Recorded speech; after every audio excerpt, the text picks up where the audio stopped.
Olá, tudo bem? Eu sou Wesley Lely César e este aqui é o Universo da Música. Você pode me acompanhar por aqui todas as semanas se inscrevendo no canal, ok? Então vamos ao programa dessa semana.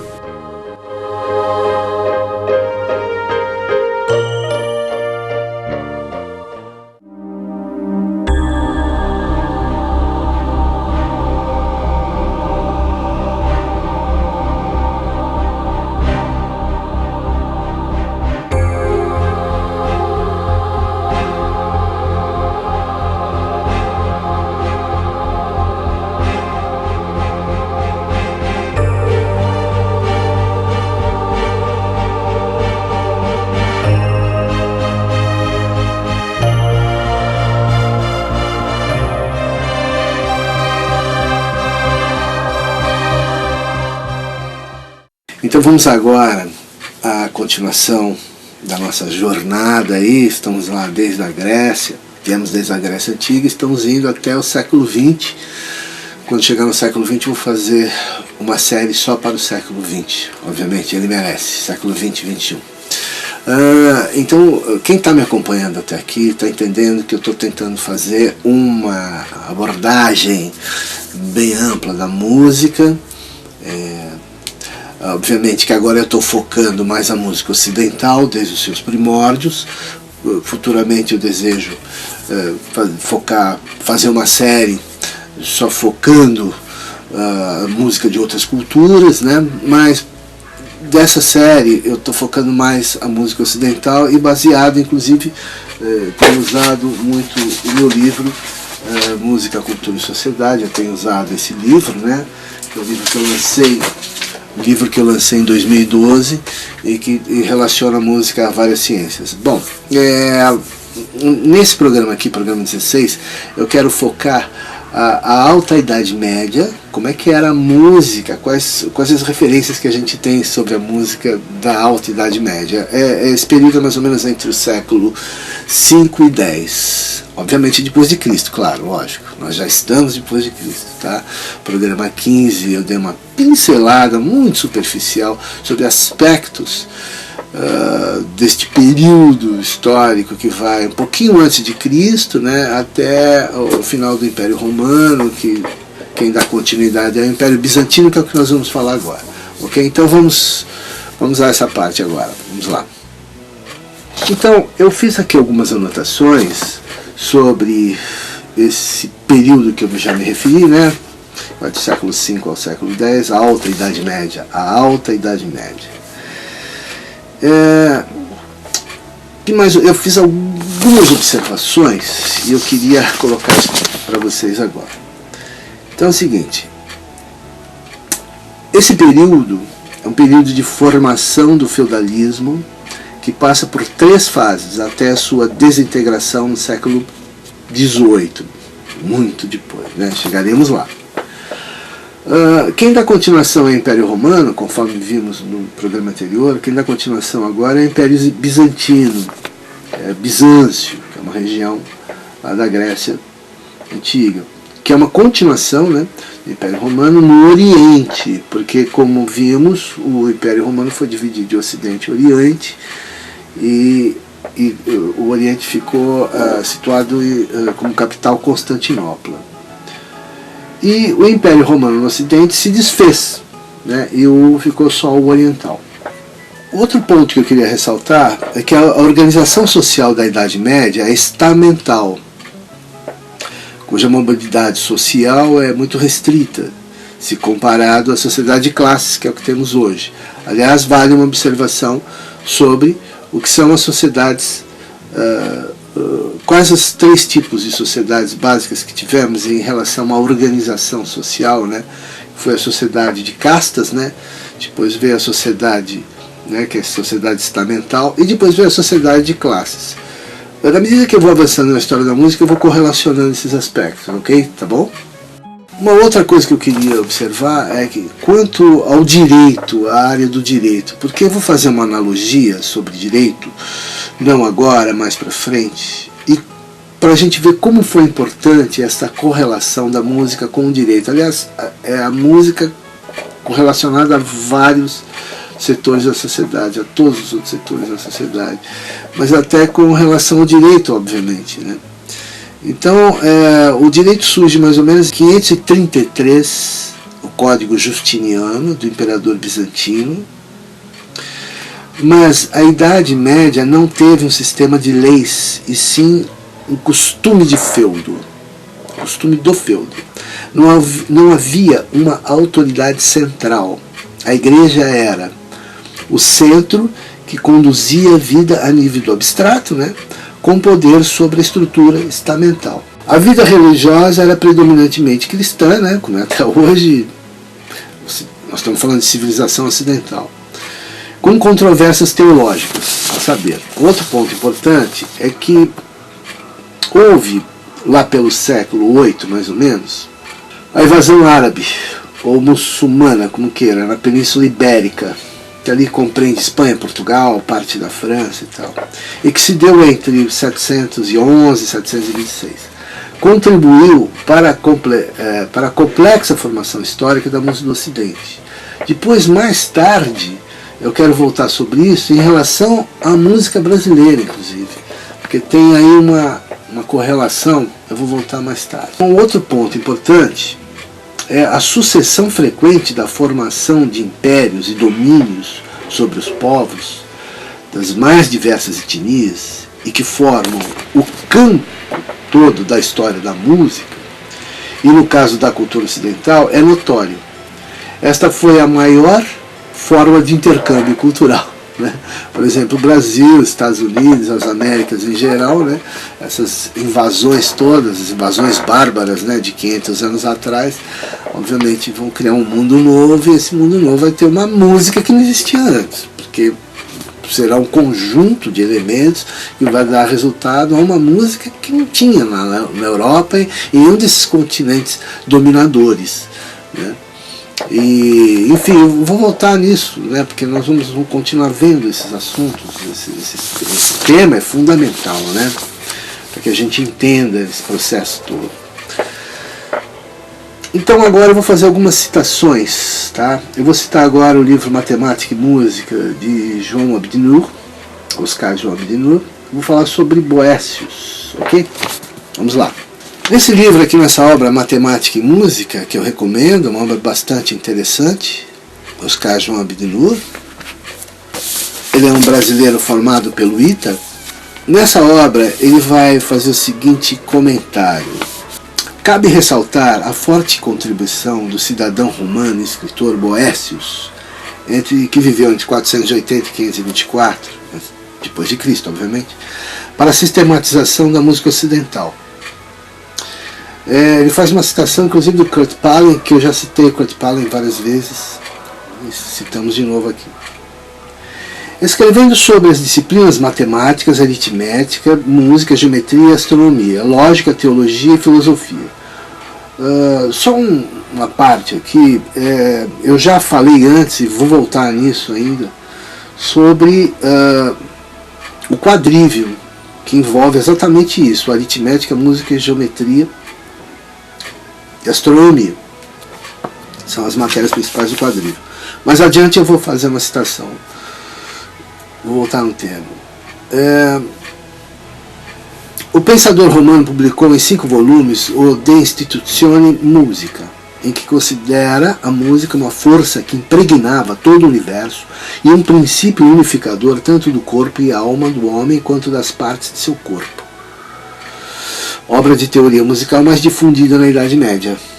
Seu tratado apoia-se na doutrina pitagórica das consonâncias e faz uso da matemática para racionalizar as consonâncias musicais e o princípio da divisão do monocórdio.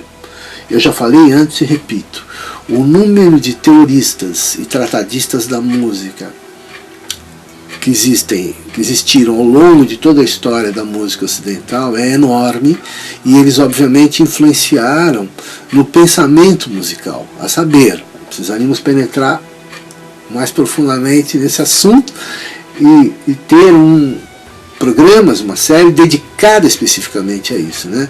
Que é a história da teoria da música, né? O quanto esses pensadores da música, esses tratadistas, esses teoristas que do ponto de vista do Ocidente, vem lá desde de Pitágoras, né, que são pré-socráticos, que eu já venho falando deles, né, o quanto esses sujeitos todos não influenciaram no próprio fazer musical, na prática musical, né? Quer dizer, você vai dizer, não, mas a teoria é constituída a partir da prática. Não, mas acontece que é uma via de duas mãos. Você também tem uma prática musical que advém, né, de uma teoria musical. Porque essas coisas se misturam na história. Então não dá para mensurar e nem separar. Não tem como separar. Né?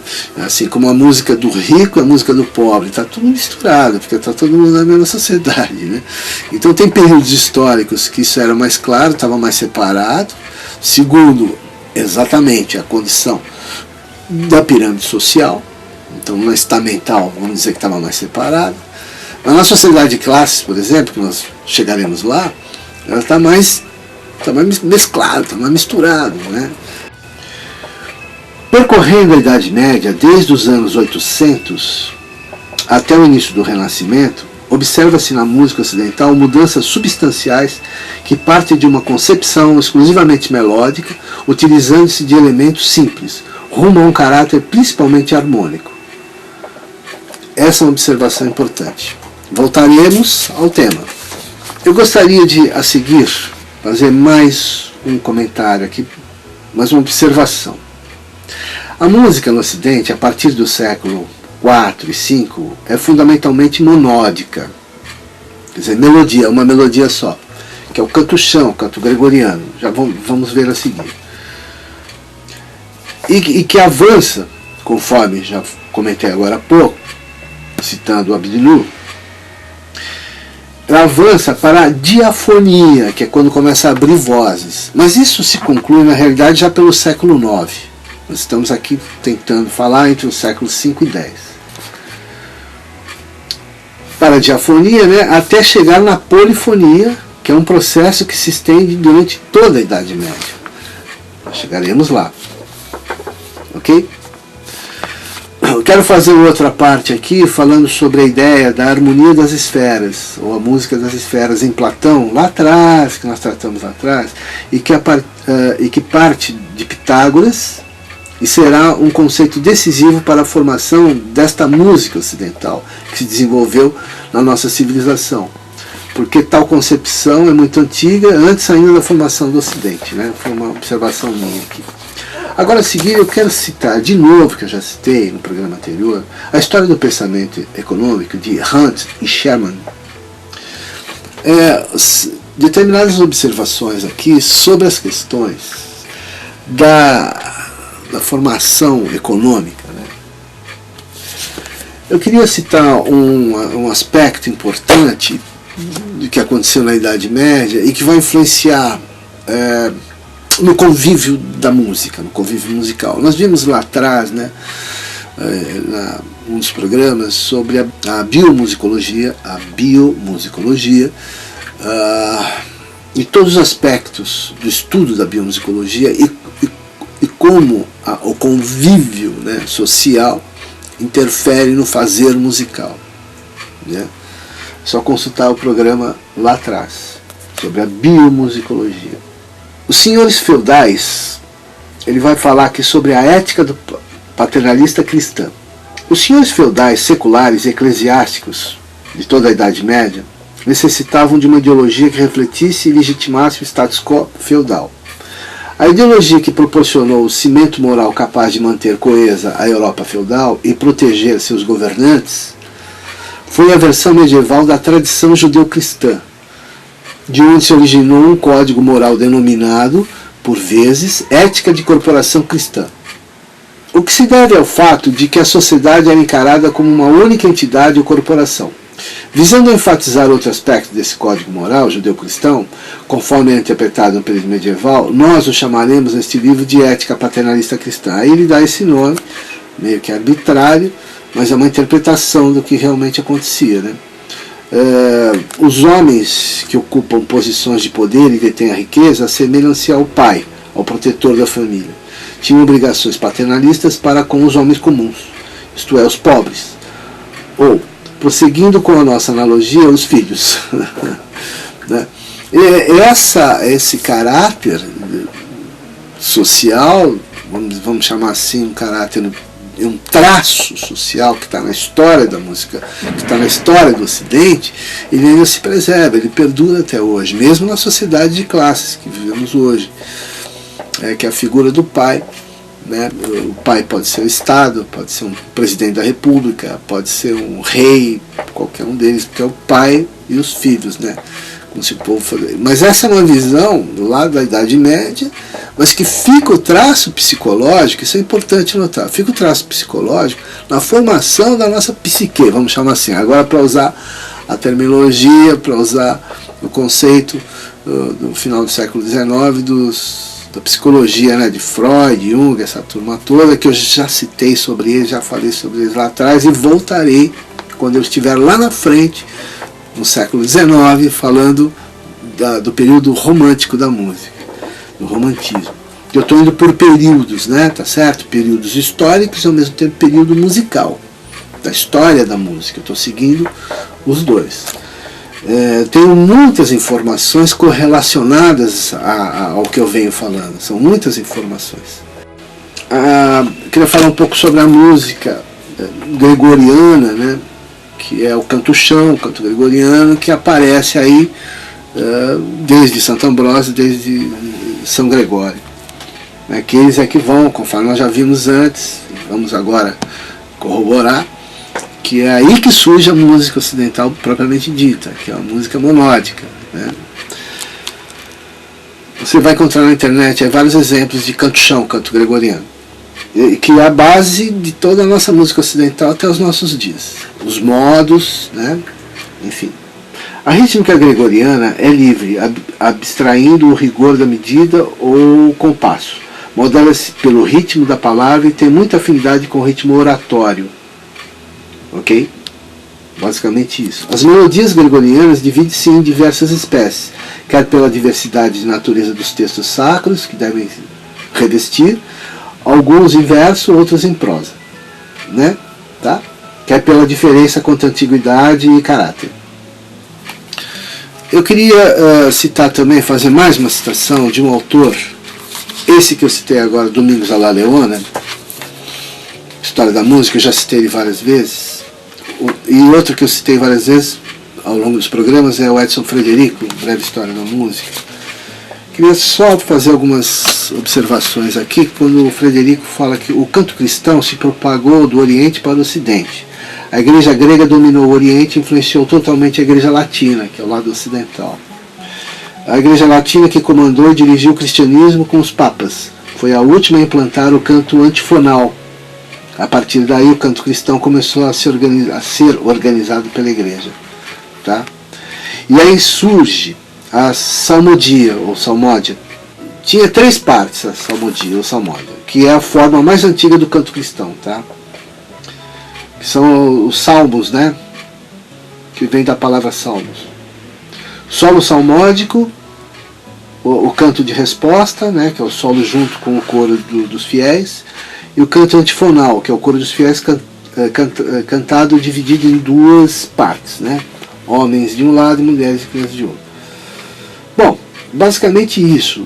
Os antigos teóricos chamavam a salmodia, ou salmódia, né, de acentos, ou melisma, da onde vem a expressão melismático, que nós vamos ver mais para frente. Aqui colocar mais algumas questões, que a Idade Média também se caracteriza pela transmissão do conceito pedagógico das artes liberais, que eu já falei antes. Tá? O quadrívio e o trívio. A música da igreja é aquela que os registros históricos estão evidentes, mas havia a música não religiosa, que emanava das pessoas, porém esta, por ser oral, é mais difícil encontrar seus registros, né? Outra questão é que a música da igreja se impôs e, ao se hegemonizar através da evangelização, ela redireciona a história da música espontânea das populações. Uma outra questão, que eu já falei, repito, a diafonia vai surgir por volta do século IX e vai abrir o caminho para a polifonia, a técnica contrapontística que vai surgir mais tarde, nós voltaremos a isso. Vale ainda acentuar, para encerrar, que para compreendermos todo este processo é preciso considerar todos os elementos históricos correlacionados, quais sejam as organizações sociais que se fundam na distribuição do trabalho e designam o caráter da sociedade e suas relações econômicas, políticas, sociológicas, antropológicas, religiosas, etc, etc, etc. Esse é um conceito que a gente pode dizer o seguinte, a premissa aqui é o seguinte: o homem é um ser vamos dizer, social, fundamentalmente social, mas ele se organiza a partir do relacionamento econômico, porque como é que ele vai estabelecer o formato de sobrevivência dele? O formato de sobrevivência de uma sociedade, de um grupo social, vai depender diretamente da maneira como esse grupo social vai se organizar do ponto de vista econômico. E quando a gente fala econômico aqui, da maneira mais incipiente, estou falando lá na floresta, né? O que seria o sistema econômico na floresta, né? Não existe, mas é incipiente, mas existe alguma relação. A organização social já está lá, mas existe alguma relação mínima, econômica e política. Só que ainda é muito incipiente, se a gente considerar o homem da floresta. Então precisamos analisar pelos aspectos da organização social. Então, na sociedade de castas, na sociedade feudal, na sociedade de classes. Somos nós hoje. Então, essas são questões universais. Não tem nada a ver com corrente filosófica, corrente ideológica, de progressistas ou conservadores, ou direita, esquerda, que se usa hoje essa expressão. Nessa época que não existia essa história de direita e esquerda. Isso surge depois só com a Revolução Francesa, a partir da Revolução Francesa, que vai surgir esse conceito de direita e esquerda. Está amplamente documentado. Então, é importante a gente notar isso, que as sociedades humanas se organizam socialmente e aí elas, a partir de uma organização econômica ainda, por mais incipiente que seja, é que ela vai dar curso aos seus processos, que são imanentes e que são espontâneos até certo ponto, até certa medida, porque sempre tem uma cúpula nessa pirâmide social que organiza a vida do todo da pirâmide, né? A gente imaginar que numa estrutura social que é piramidal, como era a estrutura da Idade Média e como é até hoje, que a cúpula, que tem todo o poder econômico, tem todo o poder dos bens materiais de sobrevivência, que eles não vão influir, que eles não vão mandar, coordenar, é muita ingenuidade, está certo? É uma coisa óbvia, que quem tem mais poder manda, obviamente, e manda até nos próprios organizadores da política, né? O mundo contemporâneo demonstra isso com grande evidência. Mas eu vou voltar nisso mais para frente, nós vamos retomar depois, tá bom? Então vou encerrar por aqui esse programa e pincelei também alguns dados, só esse programa aqui daria uma série enorme, e aí voltaremos, vamos aprofundando esses aspectos que eu estou trazendo aí. Agora nós vamos para o programa 17, eu vou tratar da Baixa Idade Média, a correlação da música com todos esses aspectos que eu venho tratando. Até mais então, tchau.